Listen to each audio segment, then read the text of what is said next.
42 out of 50 Yes. seats have gone to Muslim students on merit. इसमें problem क्या है, sir? Where is the problem? Go on. First of all, we all, and everybody, every religion, every sect, every color, there's a right to religion, which is enshrined under the Constitution of India. And secondly, every religious group may be a minority. Hindus are a minority in Jammu and Kashmir. They are enshrined with a fundamental right to set up educational institutions of their size and to promote and propagate their own religion. One part.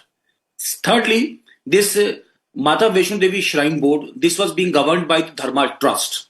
In 1986 and then 1988, the Jammu and Kashmir Sarkar, purportedly the National Conference Sarkar, using its brute majority, they usurped the entire control over this Mata Vaishno Devi Shrine Board, and ultimately in the 1999 this Mata Vaishno Devi University Act also. So these are acts of a legislature by virtue the donations, the offerings, and virtually the properties, endowments, and management, everything of Shri Mata Vaishno Devi Shrine Board has been taken over by the Jammu and Kashmir Sarkar.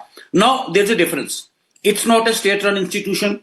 It's not a center-run institution. With all respect and with all responsibility to all my non-Hindu partners across the country and across the world. Secondly, it's not a minority-run institution also, because minority institutions are specifically aided by Bharat Sarkar. We don't receive even a penny of aid from Bharat Sarkar or from Jammu and Kashmir Sarkar.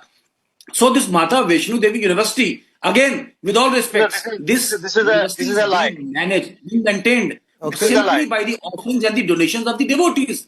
Our only submission, very, very humble submission, that please do not disturb the faith and the devotion of the donators, of the pilgrims, of the devotees. Our very, very humble submission that the ethos, the integrity, the history, the culture of this shrine needs to be maintained. Very simple, very sweet. Imran Namidar. Nothing like it, Hindu versus Muslim, communalizing the situation. This is what the National Conference has been doing. That Hindus are a minority in Jammu and Kashmir. Though not declared, but enlisted minority in Jammu and Kashmir. This shrine is particularly the deities being maintained, being offered, being devotions only by the Hindus across the world. Very simple. So this is not a state-run institution where secularism has to be practiced, right? With all respect to responsibility by and even if, let us suppose, if there's a Hazrat Bal Shrine in Kashmir and they say that we will set up a medical college and a 10 number of seats will be reserved for Muslims, we have nothing to do with it. So our submission remains, sir. Then you have usurped the shrine. Take that status. You have usurped the Mata Vaishno Devi University also. My point, and now you as say far as rules this is Hindu stand versus today, Muslim.